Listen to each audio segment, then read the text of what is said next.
Namaste.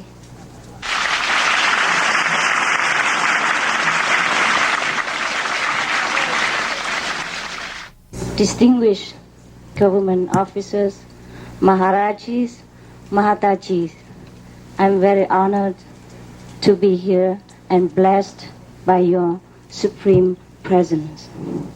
May the Supreme in yourself continue to bless me and the whole world so that I may be able to have this kind of honor again or continue to do whatever the fathers and mothers expected from my daughter. Thank you so much. Let's close our eyes for a second to pray for all beings.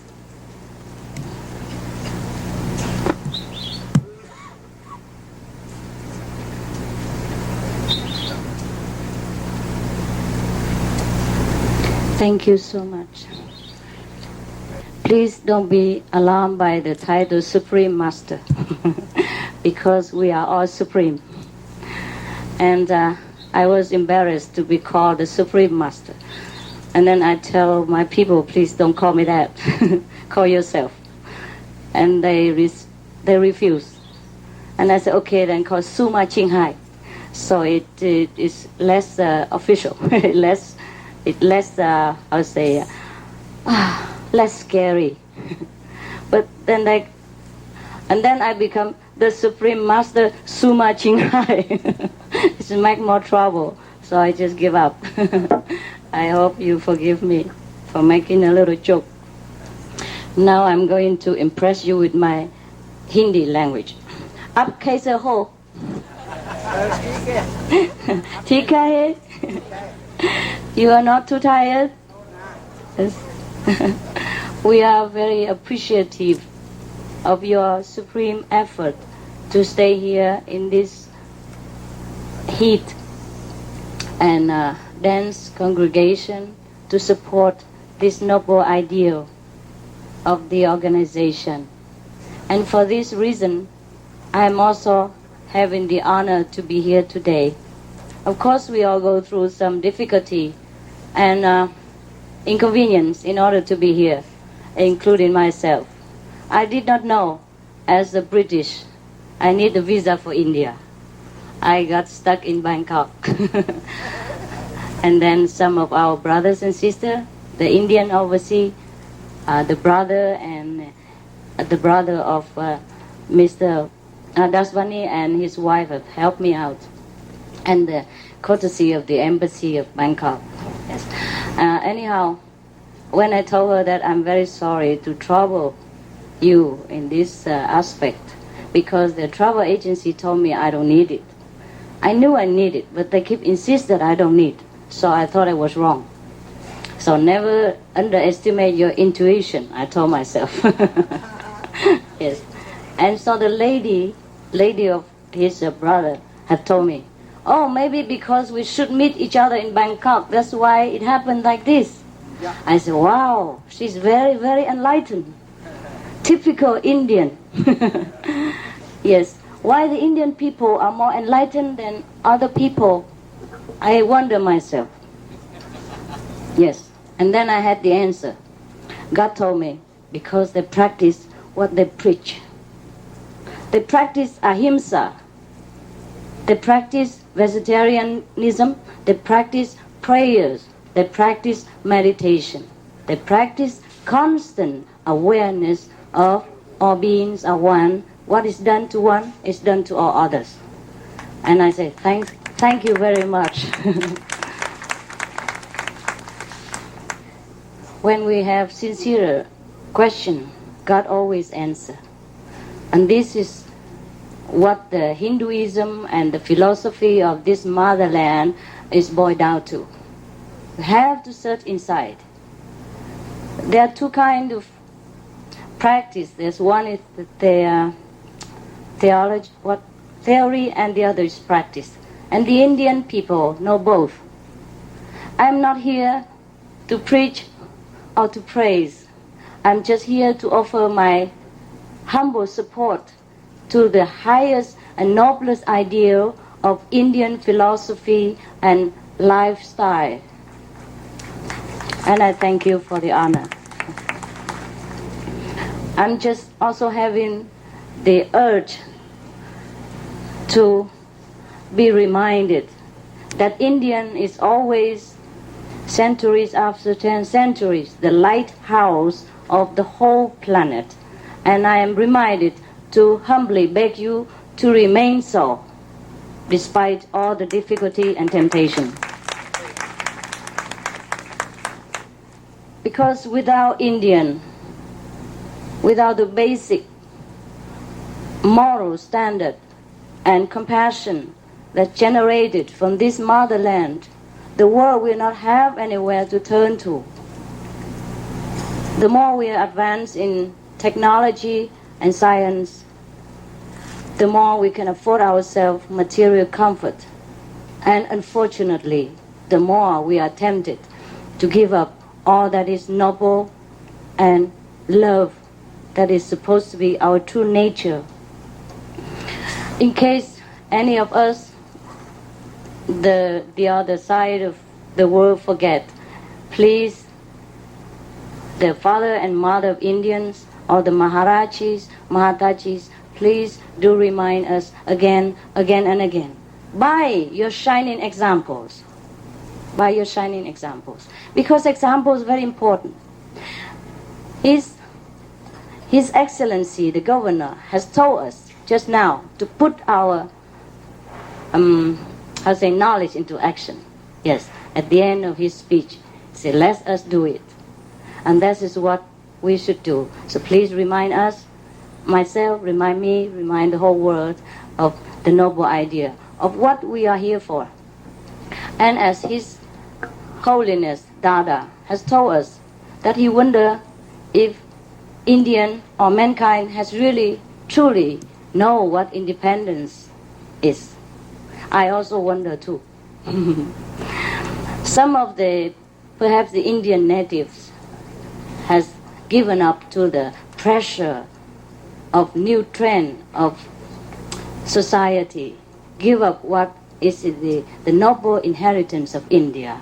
We should remind these brothers and sisters, please come back to where we belong. Because there's only one way to live our life, that's the right way. There's no other way. Isn't that true? The choice of our life, of course, make us different. The choice of our life make us God or anti-God. Even though the Indian philosophy teach us that we are all God, and God is within us. But if we make the wrong choice, we go in the opposite direction. God created both light and darkness, good and evil, so that we be able to understand, to know, to exercise our wisdom to choose the right way. Some of us tend sometimes to give in, tend to give in to weakness, and forget that the price of strength, the price of honoring our own ideal is greater than material gain. Much, much greater. And we have to strive for that. We have to honor ourselves by choosing the right way. The way the Indian people have chosen thousands and thousands and thousands of years. The way the Indian people have influenced the world. Many great teachers have to come to India, bow to this motherland, to beg for some knowledge, and in order to develop their own wisdom. Jesus has been here. Buddha was here. Many of other great teachers has been born here. Like the Sikh Guru and the Hindu Gurus, century after centuries, they have sacrificed everything to remind us of this noble ideal of ahimsa, of loving kindness, because God is love. If we want to be God, we must be love representative. God give us freedom of will. Of course, He never say, you must do this, you must do that, or I will punish you. God doesn't say that. Punishment comes from us, comes from our own conscience. We know what is wrong, what is right. And when we do something wrong, we don't feel good. And that is punishment. That's worse than hell, when our conscience feeling very, very bad about what we have done. And when we feel good about something, that means we are doing God's will. So God give us the free will to choose. But let us remind ourselves and the world that we have to choose God's way. That's the only way to represent ourselves. If we think that we are God, that we think that we are one with God, and that God is even dwells within ourselves, then we have to represent that. We cannot go on doing evil things in opposite direction and following darkness and then saying at the same time that I am born in godliness, that I and God are one. So this is the choice that the Indian people most often make. The choice of beauty, the choice of loving kindness. And that is how the world have learned from India. I beg you, all the fathers and mothers, to continue, protect us in your way, by your way of living. Continue to enlighten us with your choice of noble living, so that we, the rest of the world, can be strong, following your example, can rely on you to walk in darkness and to become also a shining light of this world. I guess you know everything already that I am saying and I was going to say or I will ever say. So I just want to express what I already learned from you, so that you know that, okay, you have a good student here. I have understood that I have understood. So what I have said is just to make you understand that I have understood what you have taught me, what the message that you have brought to the world. You have one good student here. Please continue to make more students. Thank you so much. Yeah. Thank you, sir. Thank you. Example is very important. You see, Dadachi is a vegetarian, and he inspired all his followers become vegetarian. The governor, His Excellency, was a vegetarian, and that's how many of other subjects follow him to be vegetarian. And my grandmother was vegetarian, so she inspired me to be vegetarian, and now I inspire millions of people also vegetarian. So one example, very important. Please remember to remind us. Thank you.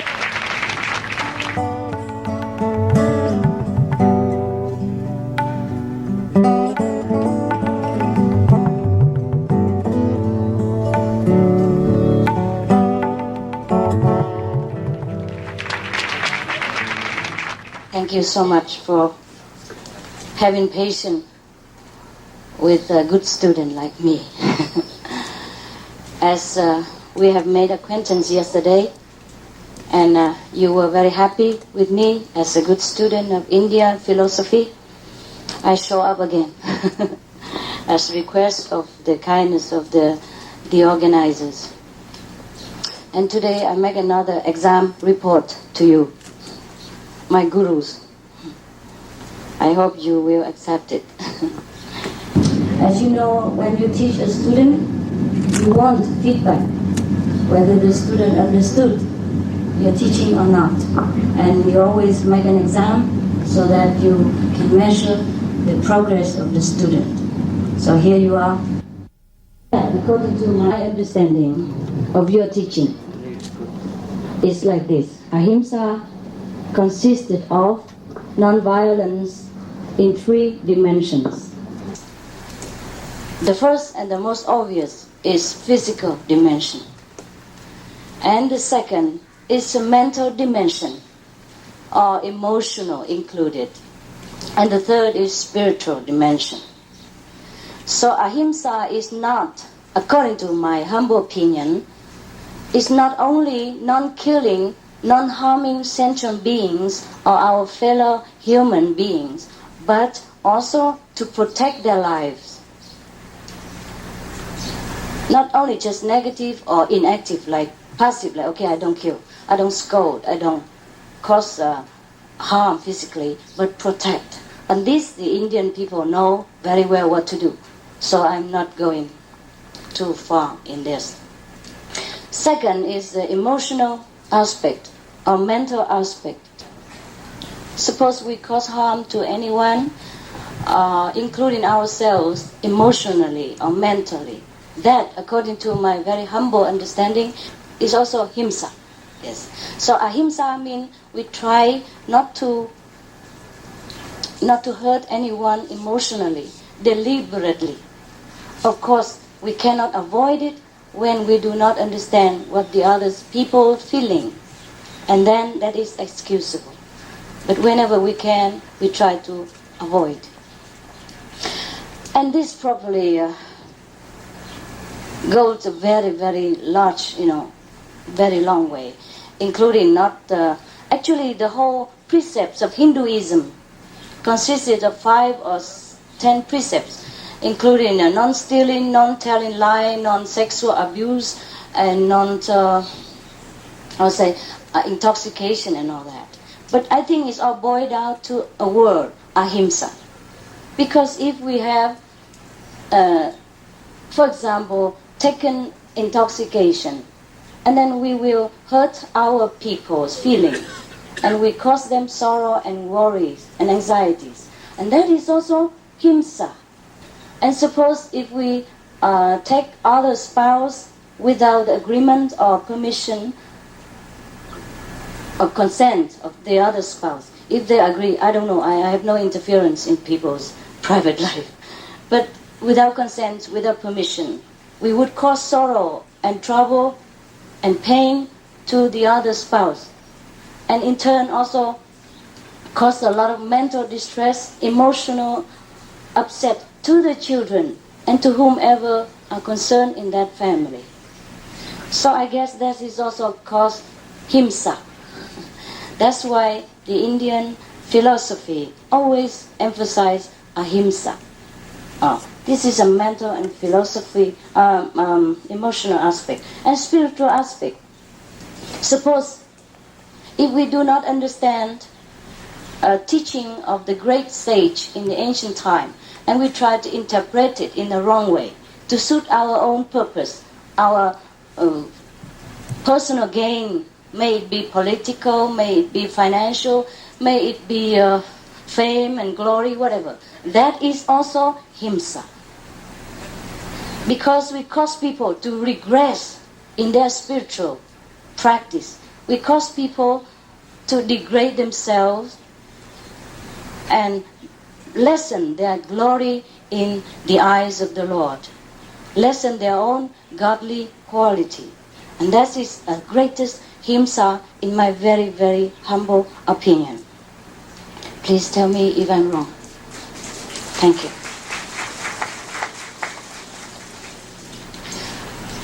There is a great teacher in India. I forgot the name. He tell one joke like this. One time he told his students to tell him how much the wall, how high is the wall in front of them. So everybody quickly write a paper report to him and say it's about 2 meters height and 2.5 meters. And everybody say about or approximately. And the teacher say this is all wrong. You answer all wrong. The correct answer is I don't know. That's true. When we don't know, we say we don't know. When we know, we say we know, and that is no. So even if whatever I learned from Indian great sages of the ancient or the modern time, whatever I understand, I tell people that is the thing I understand and I know. And you can take it or leave it. And the other thing I don't understand, I say I have to study more. And when I understand, I come back to you. Yeah. This is very caution, because I don't want to cause himsa in spiritual aspect. I think this is more detrimental than emotional himsa or physical himsa. Is that right, sir? Madam? Yes? Thank you. The second part is that life is joyful. Every religion emphasizes heaven here on earth right now. Right now. Right now if we know it. If we get in touch with God inside, we're joyful all the time. Heaven is here. That's correct. That's true. But that is the true joy if we are connected with God. And that's the Indian sages always tell us, go inside, meditate inside. You can meditate on mantra, you can meditate on God's name, you can kiss a stone perhaps, or kiss the plant, whatever you do, so that you can get in touch with God. Whatever your way is fine. He doesn't say you have to do a particular way.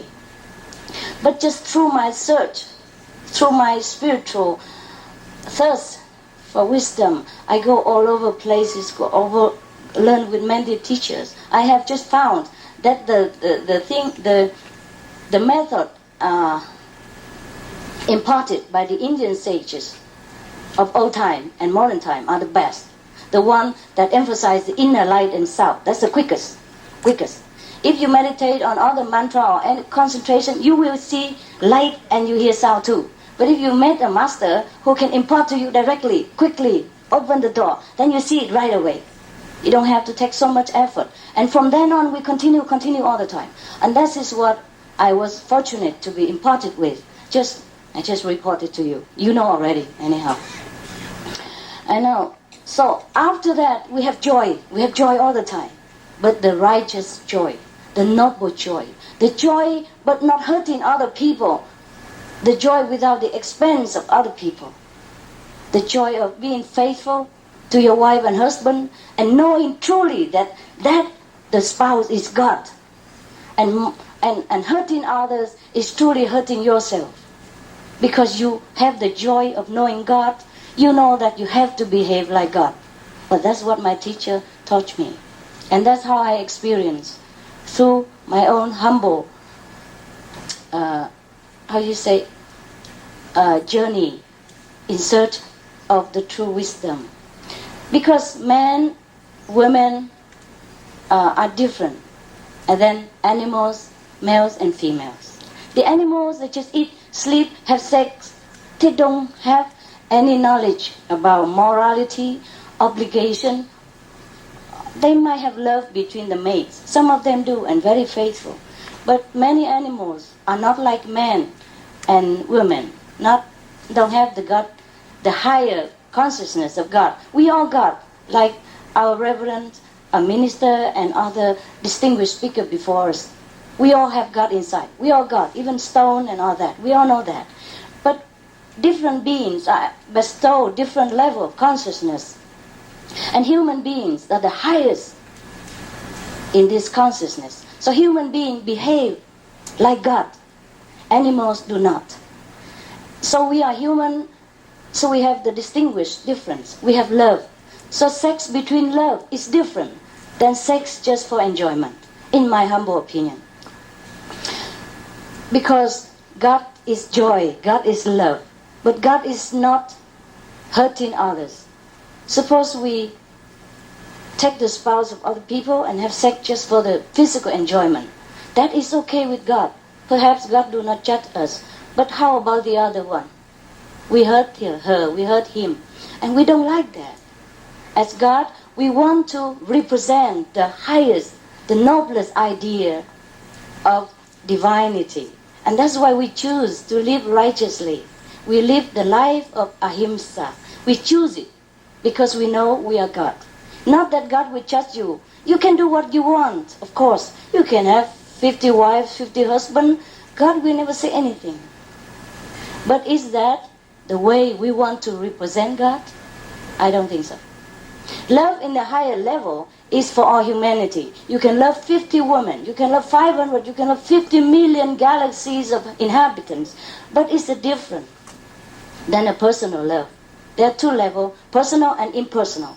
Personal, we have to take care of our family, love our spouse and children, and discharge our duties as the best. That's personal. Impersonal, we have to serve human beings with the very, very indiscriminating and unconditional love. And that's what the sages of India, since thousands of years, since the beginning of creation, have been teaching us and have been showing as an example. The sages are the embodiment of love and unconditional sacrifice They would not teach us ever to harm other sentient beings in the spirit of ahimsa. That is the three-dimensional level of ahimsa. There's another point that I have just noticed from the speakers before. Okay, because they all tell us to live righteously. All of these speakers, the distinguished one here, tell us. So why is it should we do that? Why should we do that? If God doesn't judge us, if God is indiscriminating, you do what you want, that's true. This is only life, perhaps, as you know. Why worry about moral obligation, about loving responsibility, about being faithful, about being loving kindness? Well, why worry about all this? Just enjoy, just enjoy. Enjoy is fine, but enjoy in a noble way, not in an animal way. That's what the sages tell us. We can do anything we want and degrade ourselves into animal level. That's our absolutely right. But is that the way we want to live? I don't think the sages of India taught us ever this way. Am I right? Thank you.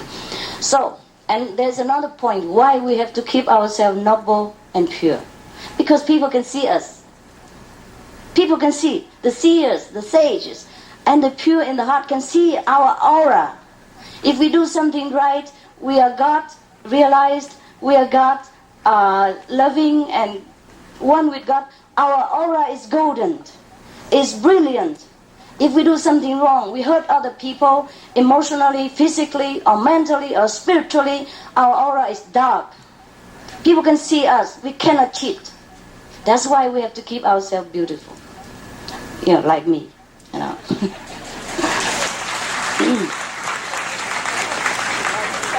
I don't know what my aura looks like, so I try to make it golden with the embroidery of Indian. I don't have a very good habit of wearing this, but I try hard. That's why I came late. Please forgive. I had to walk like a fair lady. Right. So, as much as we put on makeup, we put on tight and beautiful dresses to represent God to the world outside. We must also put makeup, beautiful dress of purity, godliness, and holy love inside, so that we can represent the true God within us. Thank you very much for your patience.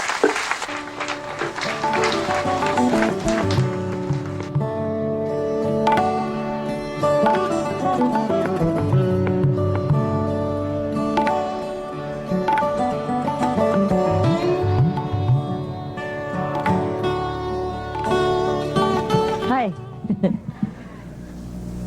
To the Indian little or Chinese. I speak English, okay? And you have translation the 中国人. I'm happy that you made it. From Sri Lanka? No, from Nepal. Nepal, oh, very tired.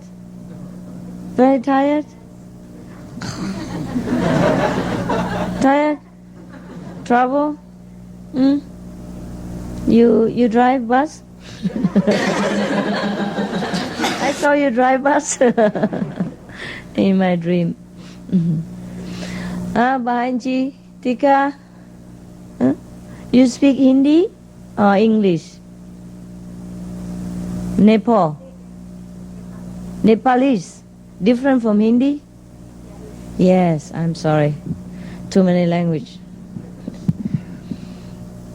I heard that your country is very beautiful, Nepal, right? Have Himalaya or not? Yes. Huh? Yes. No. Himalaya. I remember. Himalaya in Nepal, same Himalaya in India? Same? No? No? Very warm? No, it's very good. Very good or very cold? Not really, just no. Snow up to here. Yeah. Same in Nepal. Why they tell me your country is hot? Is it hot or is it cold? Cold? Nepal is cold. All the time? No, only Winter. Summer, how many degrees? 30 degrees? 32 degrees? Woo! Winter. Summer. Terrible.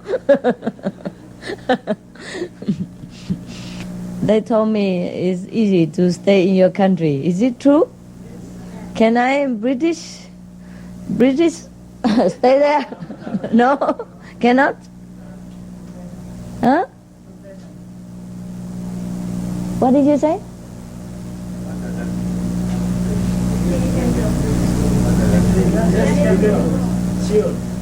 Can? Nepal, no. Tourist, okay. 3 months, right? How long? Can live there forever. Wow. There are such things as eternal elixir that I drink and live forever in Nepal. There is a story about a lake of eternal life, somewhere in the Himalaya, maybe in Nepal. That's why I can live forever there. There's a lake, India legend say there's a lake in Himalaya. I don't know which one. Don't tell the name. People will all go there. There's a lake. If there is water, if you go and drink water from that lake, you live forever. So one day, Alexander the Great, he went there, wanted to have a drink. And then there was a man who come out and throw himself in front of him, saying, "Oh, Your Majesty, please don't drink the water."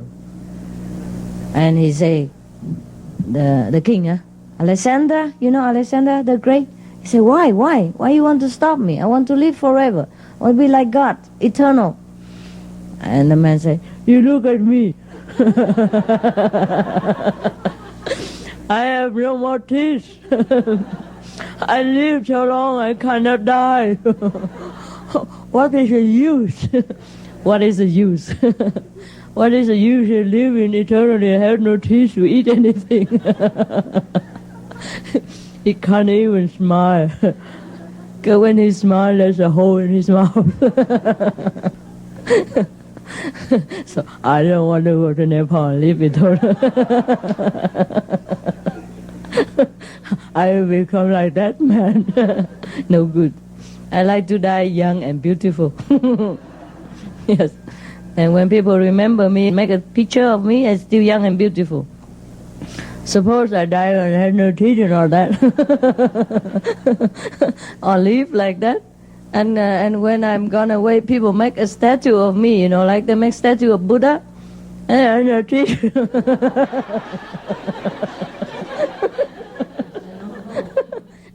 I become a toothless Buddha.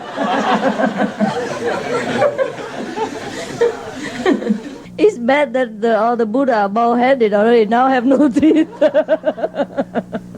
No hair, no teeth. What else to do? Terrible. No. We will live eternally, but don't have to be in Nepal. Huh? You can live up there. Yeah? When we go to heaven, we live forever. And we retain the teeth. And the hair, and the nail, everything. And all the ring too. Yes, do you sometimes meditate and see your deceased people? Deceased relatives? Like maybe your grandfather dead already long time, your mother died, or your father gone to heaven, yeah? But when you meditate, you saw them, right? And sometimes your parents or your grandparents or your relatives, when they were still alive in this world, they were probably, disabled or maybe short of some instrument, like one arm missing, one arm is not functioning, or one leg is gone. But when you see them in heaven, they are complete again, all healed, all beautiful and perfect. You see, that's the kind of eternal life that we will have.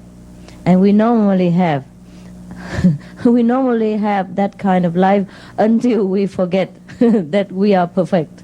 And we identify ourselves with this imperfection house of the body. And then sometimes we lose this, we lose that, when we think we are not perfect. It's a disease of the soul, no, of the mind. It's a disease that we have to cure with the meditation, with the inner realization that we are perfect. It's easy to say, oh, we are God, God is within me, I am God's children, and all that. But we don't know anything about what we are talking about most of the time. Like some of the people that talk, I don't mention where. I don't mention where and when. Sometimes they talk, but they don't know what they talk about. Don't know what they're talking about. Yeah? I'm sure sometimes we go to some places and we feel disappointed because many of you are enlightened to a very high degree. And then you feel bored with people's conversation and opinion and philosophy and you just want to go to sleep.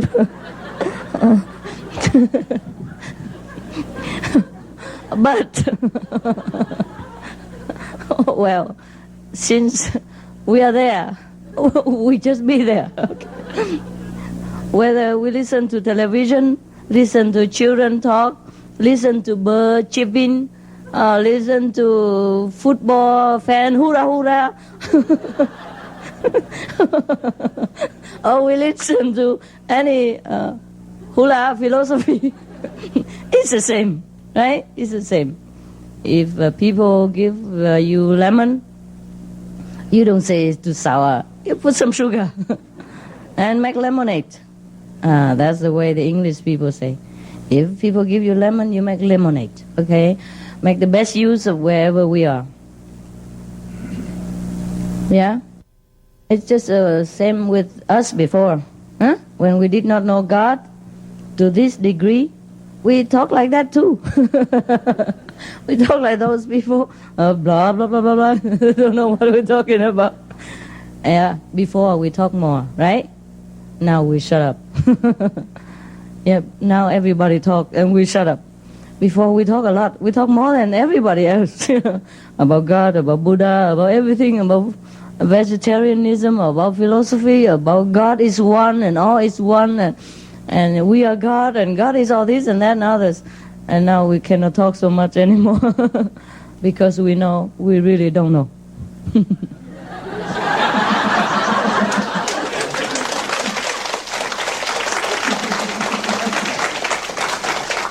I also don't know anymore. But since you came, and since every time you just want to see me, I don't know for what reason, I have to just talk to entertain you. Like make joke like this, it's good for us, right? Yeah, let's face it, you have to go and pay a lot of money to see a comedian, and that they're not half of as funny as me. You don't pay nothing. There's a story about a master who tell his disciples just to in a glance, to tell him to write out how high is the wall in front of them, and then they have to write out the measurement, and everybody write, oh, it's about 2.5 meters, approximately, about, and then after everybody write the same, always the same, about, approximately, and the master say, you all wrong. Wrong answer. And they were surprised. Then what shall we do? What shall we answer? He said, you just write, I don't know.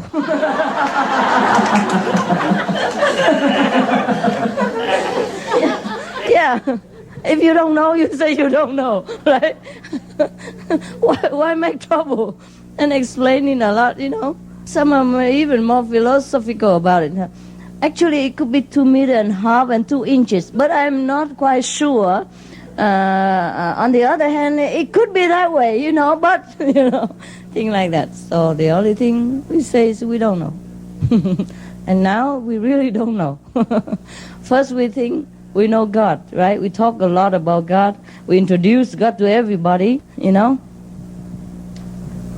That's when we don't know. But now we know. And then we realize that we really don't know. We don't know what God is. But we do know that there is God. Right? We do know. There is something called God. Or whatever name we want to call. But we really don't know Him. We do know, but we don't know. I mean, we don't know in the human measurement. We don't know how to express it in the human language. We don't know how to show it to people what God is like. But we do know God. We know it. We know God just like when we were young, when we were kids, baby, when we were still in God's embrace and live in God's consciousness. And then we grow up, we forget. And now we remember again through childlike meditation, through purification of our body, speech, and mind. We remember Him again. But then we don't know. Because we don't know God the way other people think God is. We don't know the God who make punishment, who make reward, who judge us, and who threaten us with all kind of hell and damnation. Don't know this kind of God. We don't know the God that is defined by human language, by human brain. But we do know there is God. And that is, God is always with us. And yet we don't know. Because how can God knows God? Right? How can the sun know the sun? How can the sun proclaim himself to be glorious and to be the sun? You see, we just don't know. There is a good film, I saw it recently, about, they call it the fifth element. Have you seen it? Oh, I thought whoever made that film must be enlightened. Or the one who wrote the script. Yeah? The lady who represents the fifth element, she said to the man who fell in love with her, I don't know love. Because she is love incarnate. She doesn't really know love. She doesn't know she is love. She doesn't know how to express it. Just like the sun, he just shines, but he doesn't even know. He would not think that he's beautiful or beneficial to mankind. Similarly, once we begin to know God, we cannot express anymore. Huh? Look how eloquent people can talk about God and all that thing today. And we cannot. All I can say is that, I was a good student. Yeah.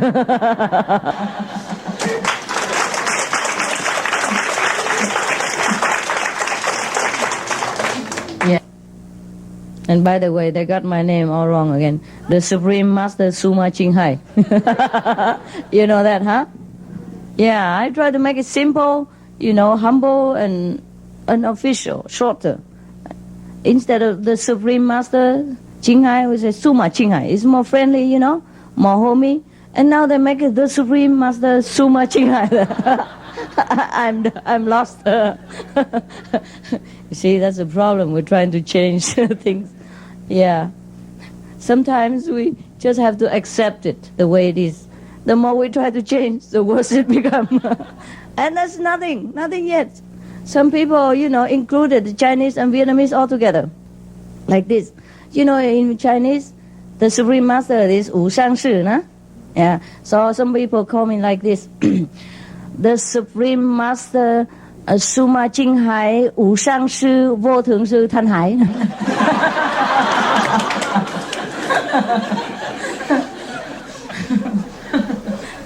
Then you have trouble. yeah, with your memories. I have trouble all the time.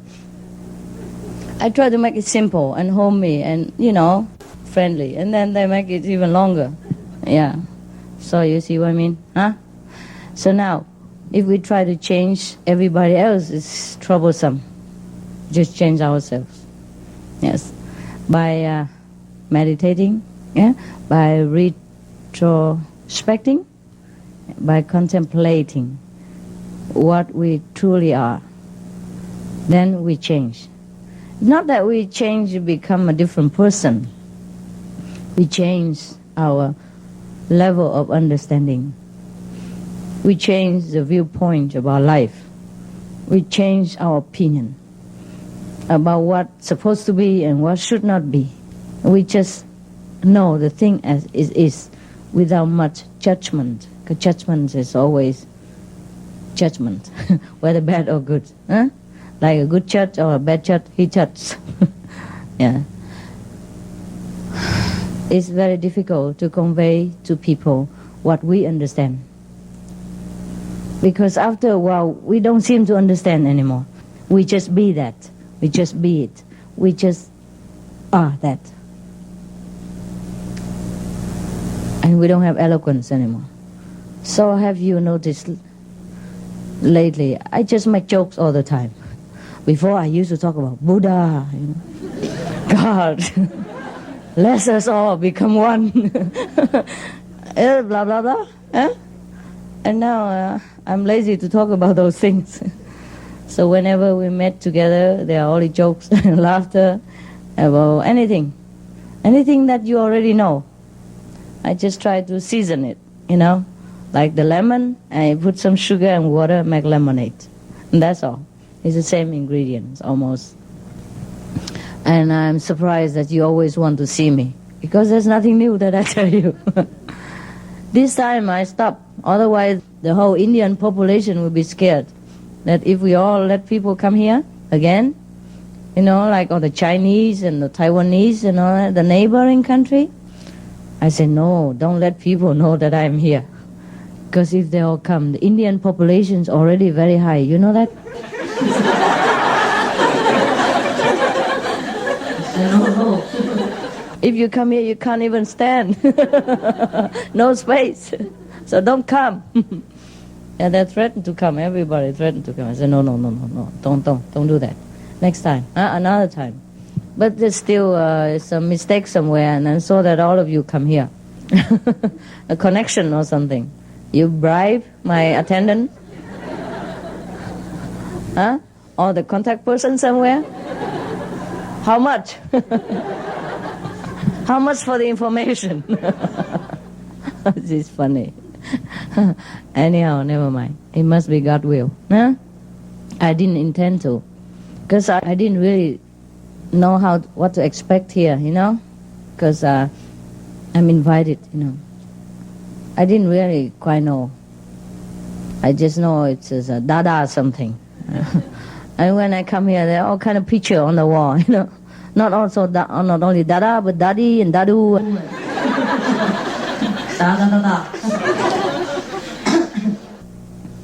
So, we are here, and it must be God's will somehow. And if some of you don't find the Indian weather exactly to your liking, or the Indian environments are not to your familiar taste, I just go with it. Huh? This is a holy land. It has been blessed many of centuries by the saints and the sages, the seers, the holy personages of all kinds, all nationalities, not just Indian. So we are also very fortunate to be here, breathe this kind of atmosphere. So try to feedback whatever we get. Yes, it is the land that nourishes spiritual awareness. It is a land that tries to keep the heritage of noble living. Even though nowadays these things have become more diluted due to the influence of so many different school of thought and different introduction from different lands. But that's all right too. That people have a chance to re-introspect and to look at what's the right thing, what's the wrong thing, and their own choice they will make. And try to be good, friendly, represent your own God self. Be noble. Be what you want to be. Yes. And remind people of their own intention too. Because if we are good, people can see. All right? It's a good example. Because you all come here, I think, mostly because of me. I hope. Yeah, I'm dreaming like that. So suppose if you don't see me all day long, wait until 9 o'clock, and you have nothing else to do in between except to sleep, then it's also very hard on you. Is that not so? Okay, so maybe, in my opinion, you can just sneak in and look at me. Huh? I saw a lot of chairs empty behind. Eh? Sneak in or stand or sit on top of each other, whatever. It's okay. I also like you to be able to see me during this time because you come for this purpose. But if you come for sightseeing, be welcome, go out, get a limousine, run around. Whatever you like to do, you're free. You don't have to always sit here. And you can sit here. If you want, you can sleep. If you want, you can go sightseeing. You do anything you want. Huh? You're free. If you want to go over there, you're just free to go. But don't make different like, oh, I am the Supreme Master a disciple. just be anybody disciple. Yeah? Anybody can teach us something. Even when I talk nonsense. When they talk nonsense, that means they teach us that don't ever talk nonsense. When they do some bad things, according to our conscience, at least they're teaching us don't do such bad things, right? You can learn from every situation and make your own adjustment and judgment and better yourself by all kind of circumstances and opinion. Yeah? Because we know what we want. Yeah? We can choose. If we cannot choose, okay, then choose again. May God bless you. I see you tomorrow. Huh? Okay.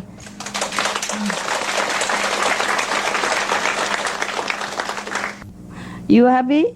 Yes. And you, the old sister and brother, take care of the new one, huh? Don't scold them, huh? Don't learn a bad habit for me, scolding everybody, huh? Okay? I just call for fun. Because if every day we're laughing and talk sweet to you, also boring, So sometimes I have to make it bad, like, wow. Don't be scared of me, I'm very sweet.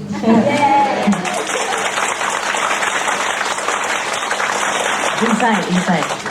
Outside sometimes sweet, sometimes sour, sometimes bitter, It's like spice, like Indian spice.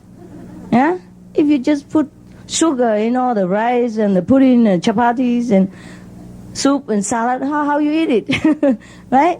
You have to put some sugar here and some pepper there and some salt over here, and then life is more tasty. Huh? Okay?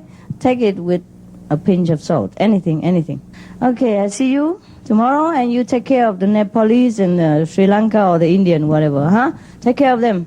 Make sure they're comfortable and they know where to go and what to do and, where to find food, yeah? And where to sleep and all that. Don't let them get lost on the street, okay? Because they're also foreigners, yeah? And the first time in India, huh? Many of them. Take care, please, huh? Take care of them, huh? Try to speak Indian language, like... you all know what the Indian language, huh? Like chapatis, curry, chai, okay? That's some Indian language I teach you. That's convenient, important, and the rest you learn yourself. Yeah? You can, like I speak Hindi today, like what? Up, kaisa ho? Kaisa hai, huh? Yeah. Tika hai? Bahanji? There's some simple one you can learn, okay? Especially chapati and dal and chai. That you must know, or you die.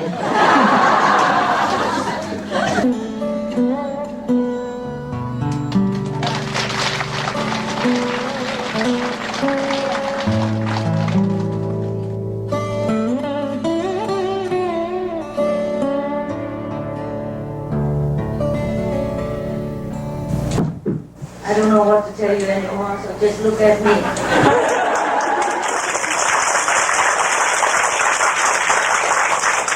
Sorry about my dress. Working woman. No fun.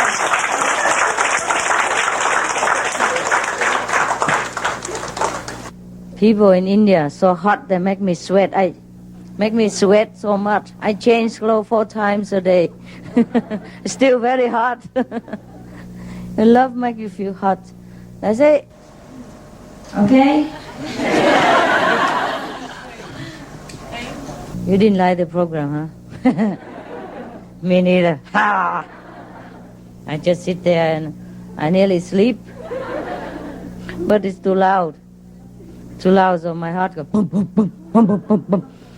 And then I say, calm it, just go inside. And then I go inside and then I stay in there. And then there's some hoofa come and, try to talk to me. I don't hear nothing. They keep calling me a lot, a long time. Until I smell them,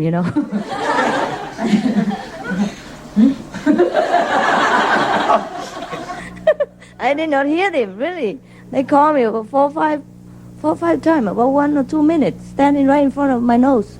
Master, wake up. Wake up, Master. Some urgent business. I didn't hear anything, really. Honestly, I didn't hear. But suddenly I smell something wrong. And then I will open my eyes and then, oh, here, 2 big guys standing right in front of my nose. That's how I woke up. And I thought you were there, but you were not. Didn't like it, huh? Too noisy, huh? No? Too noisy, huh? We're not used to it, huh? Our program much better, huh? Huh? Yeah.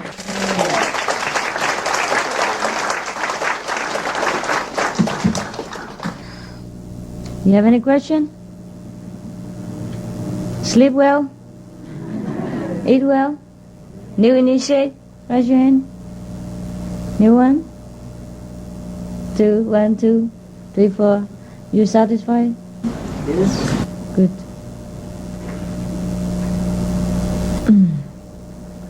Well, it seems like you are the excuse that brought me here to India, and some of other people who wanted to see me so much. Keep praying for 3 years, and here I am, the victim of your prayers. I have to endure all these days, all this talk and all this program, just sitting there trying to be a good girl. Oh, I can't bear it. It's too much for me. I cannot bear official talk, official work, all this kind of thing. Yeah, I'd rather be like this with you, huh? We relax.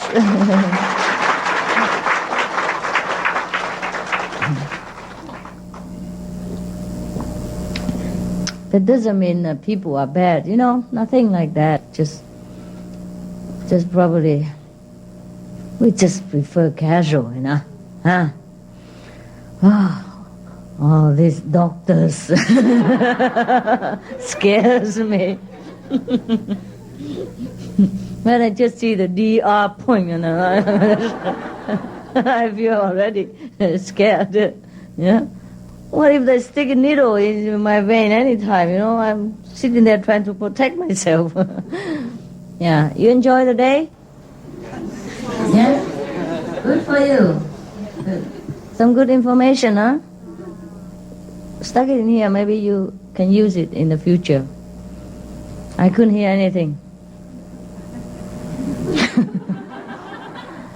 Because the microphone, so, it's towards the public, and behind me all the fans are running. I can't hear anything. Maybe God doesn't want me to hear anything. Okay, anyhow, there are a lot of nice people. But the connection was kind of optional. First I thought this this organization invited me, then come here, and it's another kind of organization. It's so confusing to me, you know. It wasn't clear. It wasn't clear that this, you know, this is a different company. When I come here, I saw, who's that? It's not supposed to be there. We're not supposed to be here. Never mind. God has blindfolded me. And, yeah, really, literally blindfold me. And bring me right here. And then when I arrived, he opened the blindfold and, huh? What? I tell him, you cheat me. You cheat me. I said, if I know the such here, I wouldn't have come here. Never mind. You understand, huh? Never mind. We don't. We look upon all beings equally. It's just some people are more equal. Some people are less equal. Hey, what are you doing? Well, I enjoy seeing you. Huh? That's the best part of the whole program.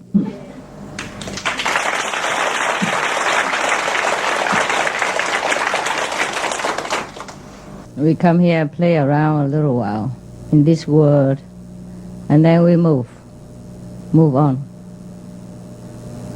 Or we don't move on. It's also okay. Huh?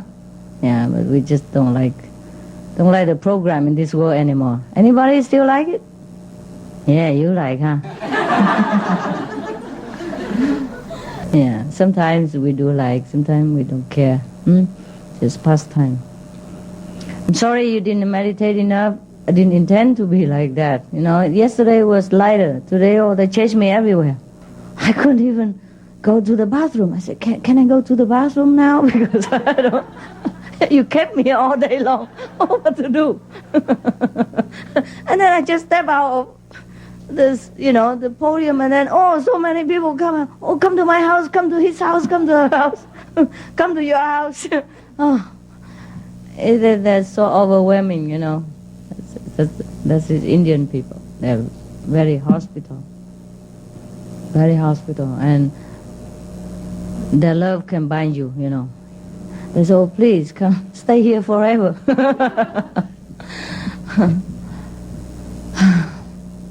I cannot. Yeah, it's different tradition, huh? Yeah, the Indian people are so loving, so hospitable. I think you like it, huh? I just leave you here with them. That'd be perfect. Same type, attract each other. You like to stay here? Huh? Anybody like to stay here? They treat you like God, you know. As long as you grow a beard and then wear something, you know, try and rub over the shoulder like that. The best would be white color, pink color, or yellow color. These three colors are favorite in India. And if you grow a beard, then you're perfect. You become Maharaji right away. No qualification needed. At least the Mahataji. Yeah, you should stay here. You were above Mahataji even when you were in India. And look at you now, small potato, sit on the floor like that.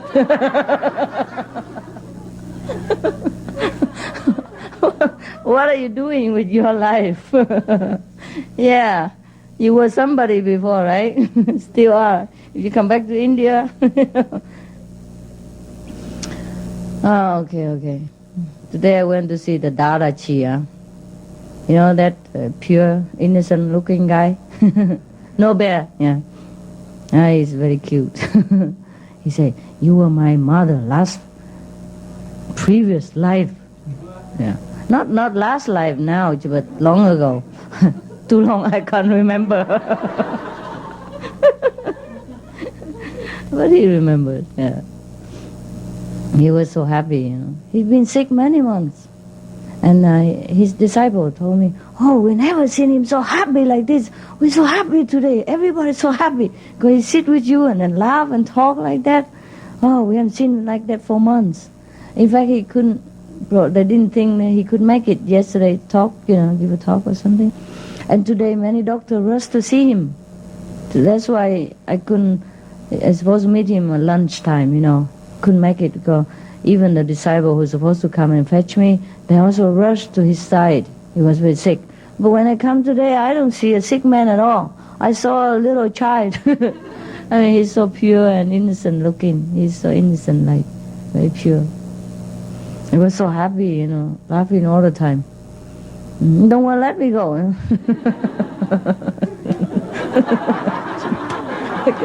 Like that.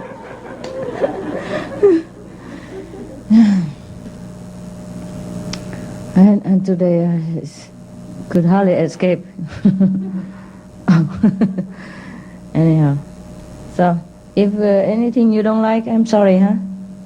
Yeah? I also didn't know. He cheated me. You know. The program looked different, you know? Everything looked different. The pamphlet looked different. When I come here, eat another pamphlet. This is different than what we have informed. We have been informed, right? It was a different company, a different kind of organization, a different kind of expectation. And then when I come here, oh, it looked like very much different. So it's okay. It's God's will that sometimes we have to come somewhere, awaken some people, yeah, at our expense. I don't mean money-wise. Money is nothing. We can afford it. Don't worry. Your meals, that I have taken care. Huh? So, did you enjoy the food? Good, huh? 5-star food, you know? 5-star. 1, 2, 3, 4, 5.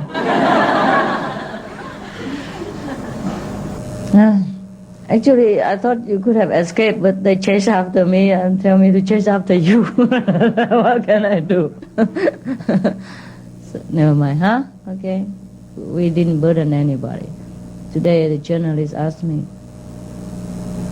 we heard that you are the only one that refused, you know, they pay people who come here. Refuse the payment? I said, no, we never paid. You know, we don't work for nobody. Actually, we come here to support, to help, not to burden people. We can afford it. Don't worry, you don't owe anybody anything. Yeah. So you enjoy? Oh, I don't know what to tell you. Accept my apology for any disappointment that you might have in your heart. Okay?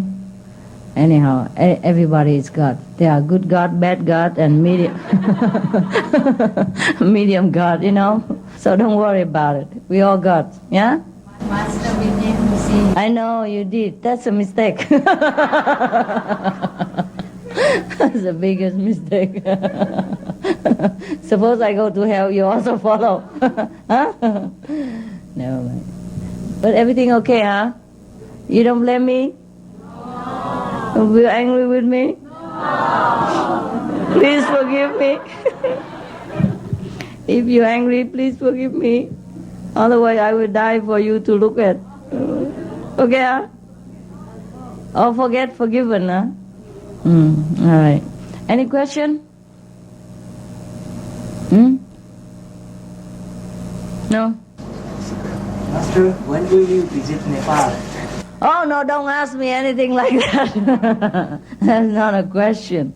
Your spiritual question. Huh? Anything you don't understand? No, huh? You are here already. Why should I go to Nepal? Huh? You're greedy. Over there, you just say, oh, please let me see you just once, you know.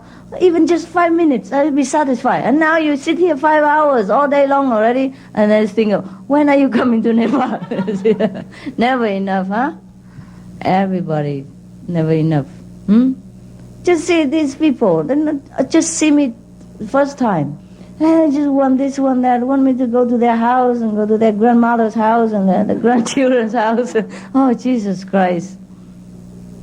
Yeah. And don't you start with Nepal business. I had enough today already. Okay.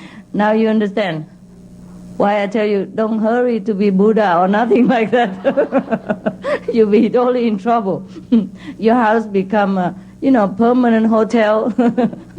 And anywhere you go, just don't have privacy. And you always have to be the good guy. Yeah? They invite me for lunch, for dinner and all that, but I could never eat anything more than a few spoons. I just, some people bring the food for me. Oh, Master, this is nice soup. I say, okay, thank you. Oh, how are you? Oh, you come to my house. What? And then I forget it. Take it away. And then another person brings some, dish of food, and then I just, this is very nice, Master. You should taste it. It tastes beautiful. It's a wonderful food. I said, okay, I tried it. And I just get a little bit. I said, and somebody come in. Oh, I'm so nice to see you. You come to my house, and blah, blah, blah, blah, blah, blah. And then how do I eat? And then somebody comes, let her eat a little bit, please. And then he begins to talk.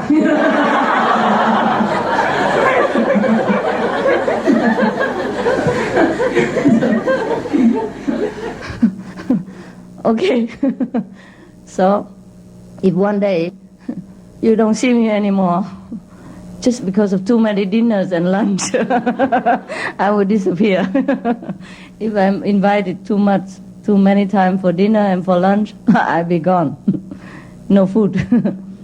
Actually, luckily, I am not that hungry. I don't often feel hungry. Once or twice a day enough, and a little bit enough.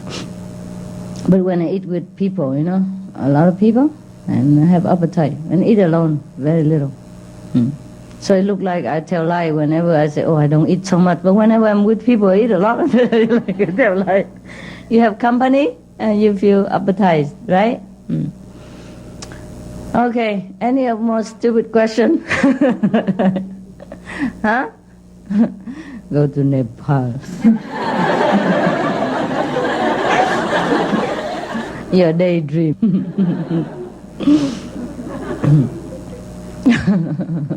I'm running away. Anything else you want to know? It's okay? Well, I hope you have enough, of me. These 2 days. You see me all day long. Right? You sit there enough, Good. Don't.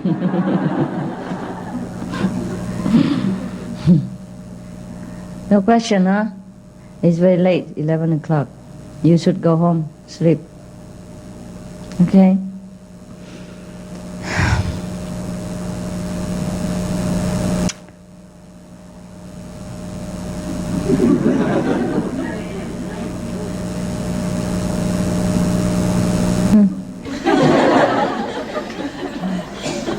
No problem?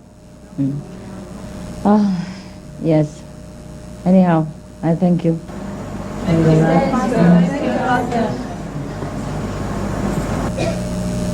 don't know what else to say.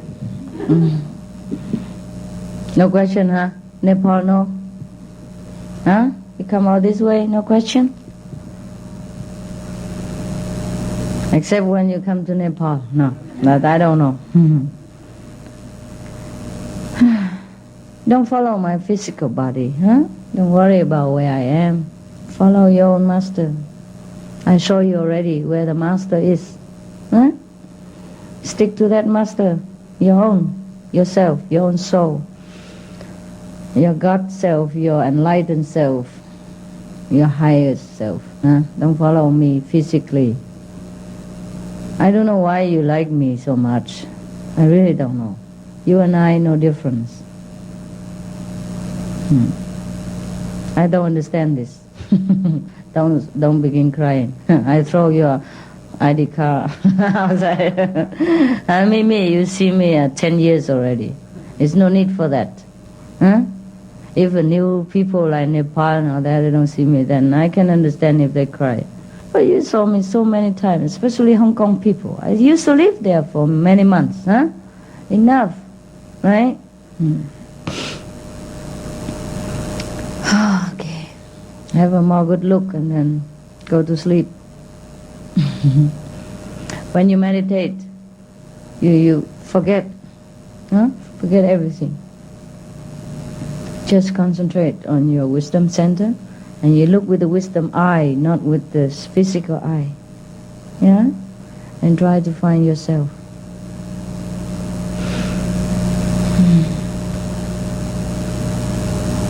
Because you don't have questions, so I don't know what to tell you. I mean, you understand everything already. This morning, were you there when I give speech? Yes. Okay, you understood? Yes. You understood what's that for?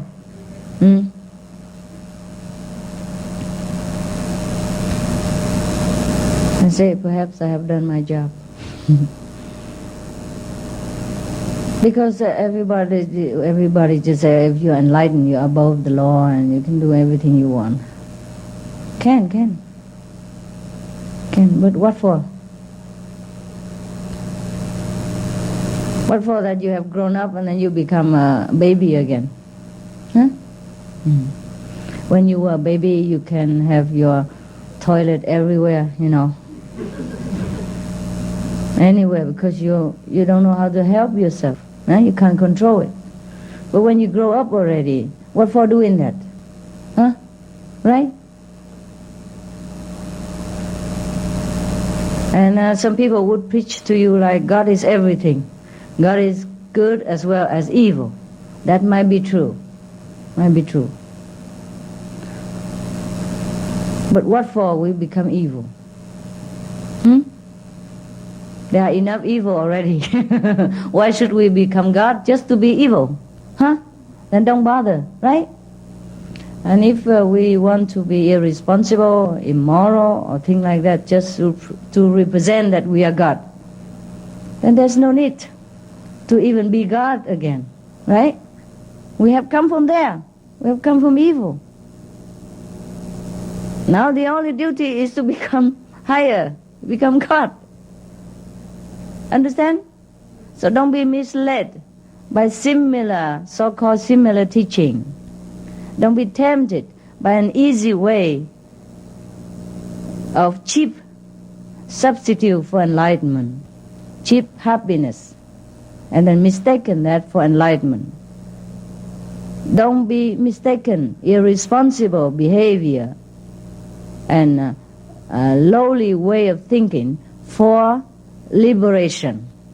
Liberation means you're liberated from all that is bothering you, from all that is no good, from all that is not noble, from all that is not beautiful, that binding you, that suffocate you, that make you feel guilty, that make you feel that you are ungodly. All the desire that make you feel like you're burning with passion of wanting. And lust is different from love.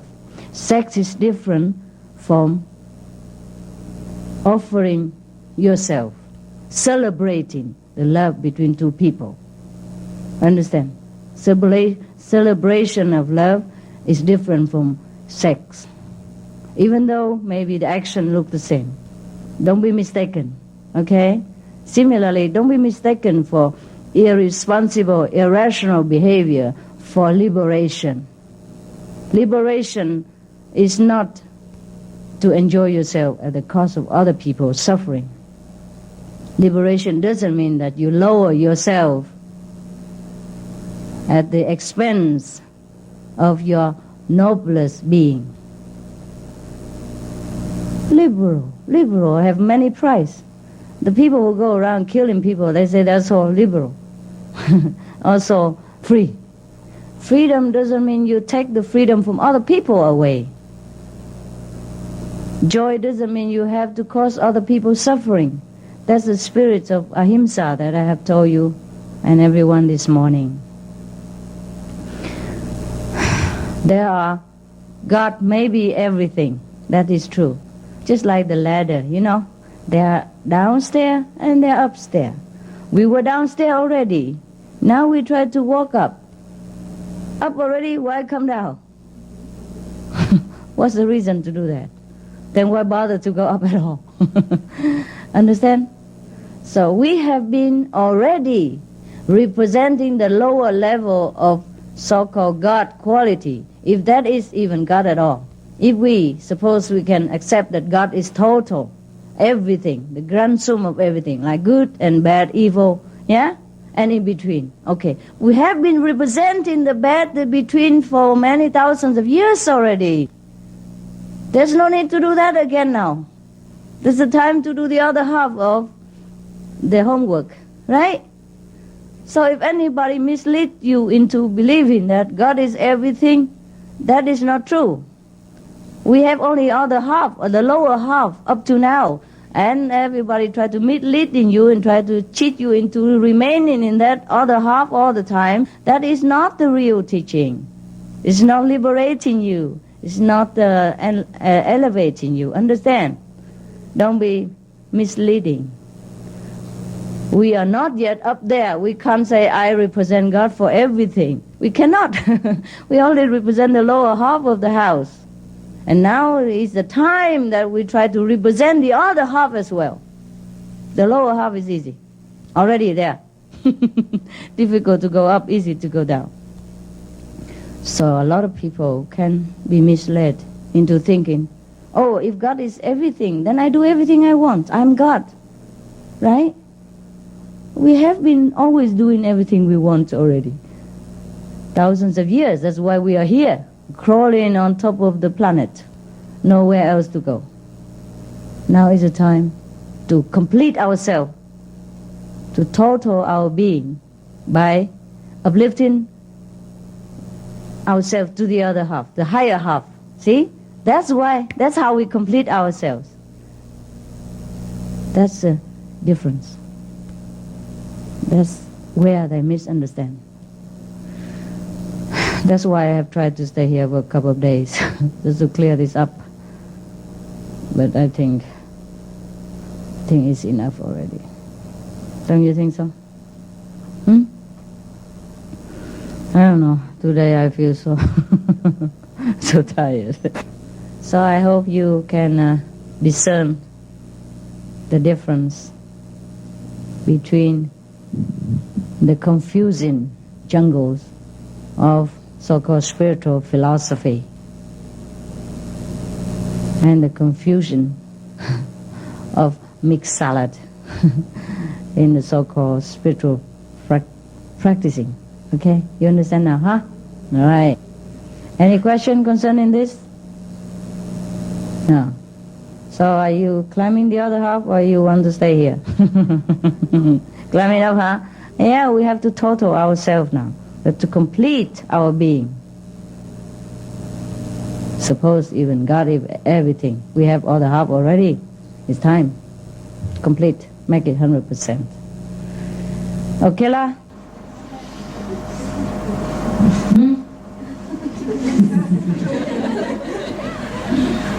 You're so happy. Yeah, huh?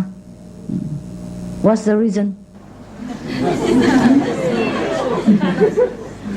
I don't know what my nose are different from yours, that you're so happy.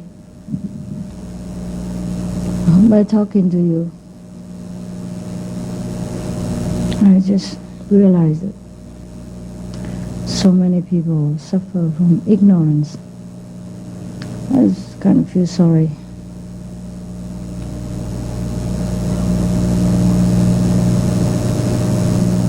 And sometimes I'm very impatient.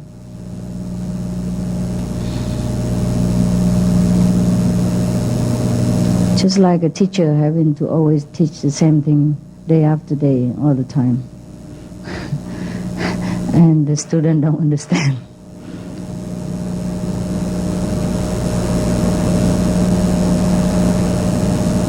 I'm not talking about you. You understand. You progress. And it's good for you. There's so many people who don't understand. They're stuck at spiritual emotional level. You understand this spiritual emotion? Okay, they hang on to some guru or another guru. As long as that guru is sweet, kind, gentle, play around with them, let them play around. They just have something to hang on, that's it. This is called spiritual emotion. You understand? They fit their emotion, but not spiritual progress. You don't go nowhere with that.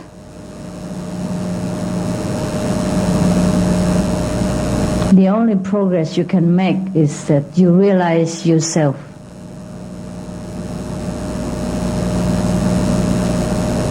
You don't realize yourself if you hang on to somebody, to some sweet personality. That is called personality worship cult.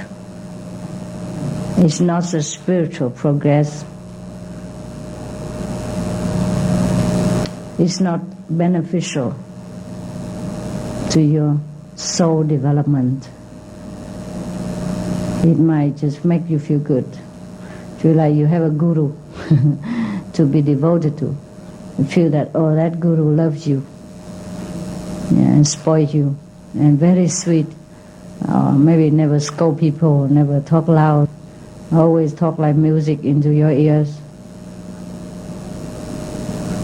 But that don't take us nowhere.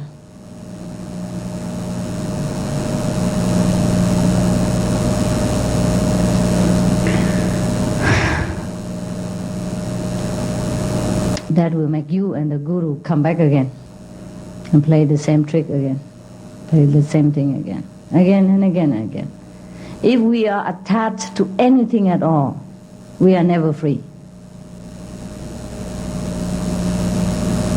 Understand?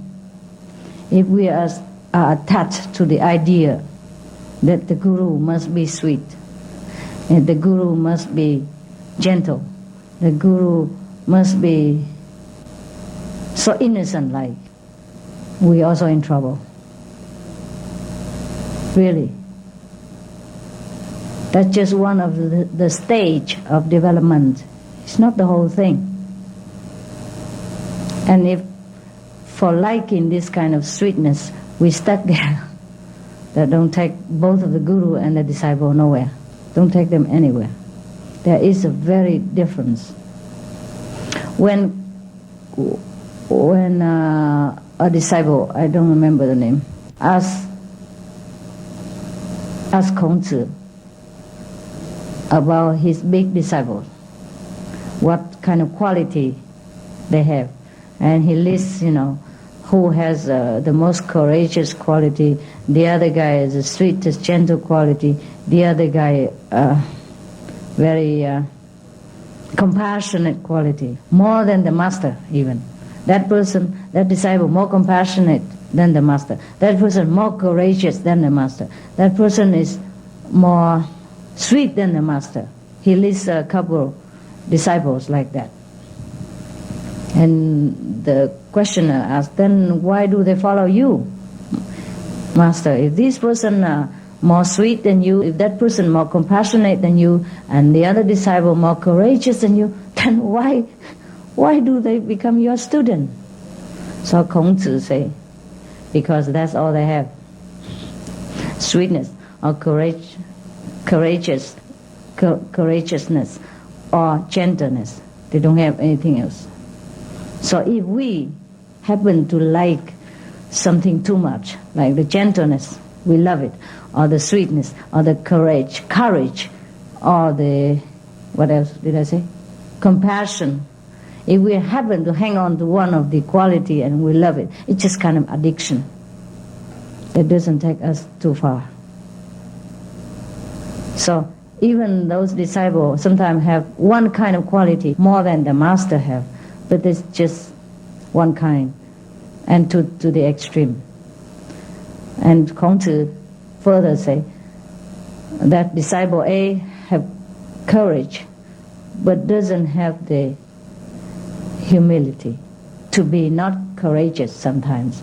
The other person have compassion, but doesn't know how to withdraw it for a greater compassion. And for example, now I'm just interpreting, it's not exactly like that. And so the other person just know gentleness, but do not know firmness when the situation demands. You understand? But Kongzi has everything. He has courage. He also has weakness. When it has to be weak, he's weak. When he has to be courageous, he's strong. When he has to be compassionate, he's compassionate. When he has to be, like cool and cold-like, he has to use that. So, if we hang on to one quality or another, we stuck somewhere in the corner only. Just like this house has 4 corners, have a lot of things. We just stand in one corner all the time. Similarly, if we look for a teacher and try to bring our attachment, our addiction into the relationship with the master, then we will be having trouble. No? We cannot progress freely and quickly. I'm just telling you this so you know what is what. I don't care if you follow me or you follow anybody else, because I cannot control this. I cannot control your level of consciousness. I cannot control the choice you want to make with your time to progress in eternity. You have all eternity to choose when you want to be awakened. You take it longer, you take it shorter. You want this way or you want that way. I have no choice. I have no control over that. And I don't want to control. Because you have your own way to be enlightened. You have your own road to go back to God. You choose a short way, you choose a long way. It's all your choice. I have no control over that. Neither I want to control.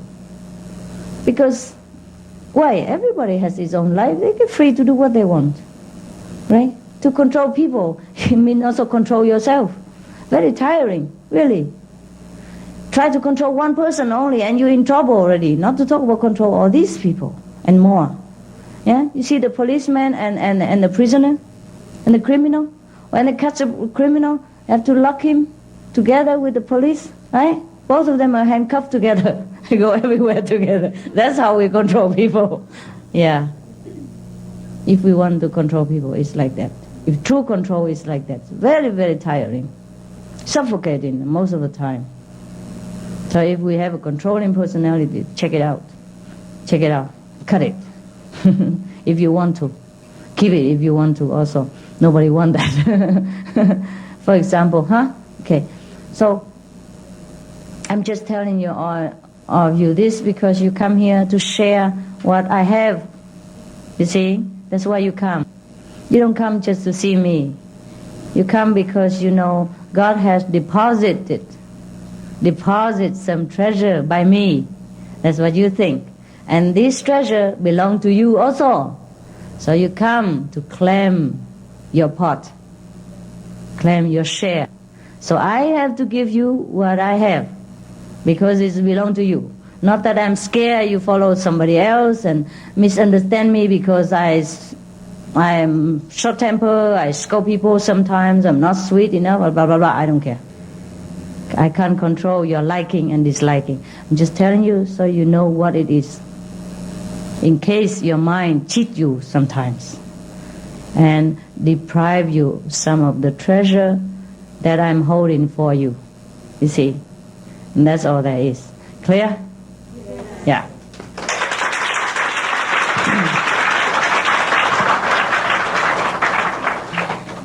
The only thing why we want to be clear, why we want to be enlightened, is that because if we are not enlightened, it's too tired, too suffering, too boring.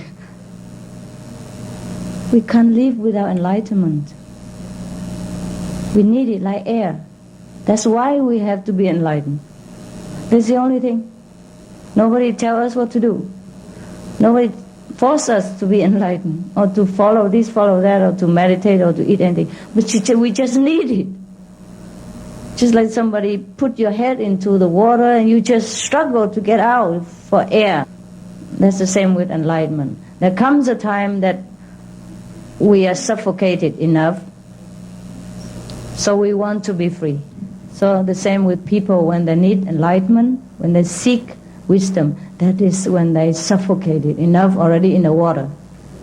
Or they strangle enough, they have to struggle to get out for survival, for spiritual survival. So I have no choice. I have no chance, I have no control over anybody's choice or enlightenment seeking attitude. You understand what I mean? When the time comes, they just have to do it. So I'm in no hurry either. I'm not scared that you come or you go. When the time comes, you must come. You must get enlightenment. So I'm just waiting when you, just like the fruit is ripe, then just ripe and fall down. If nobody pluck it, it just fall down. Natural process. So whatever I know, I share it with you. And then you make your choice. Try to stay in your chosen path, because it's a good one. I know it's a good one. You know already. Well, at least whatever you have experienced, that is not like this, at least you have something to compare with. Alright, so it's not bad, huh? In a sense, it's not bad. It's more confirmation for you that your choice is right. Okay? Good. And for the one who is still not sure, continue make the choice. Continue go in some places similar, and then sit there and think. Is it correct? The Suma Ching Hai, is he okay? Yeah, scratch your head. I don't know if I'm okay or not, but I do know everywhere else is not okay. All right, good night, huh? Thanks.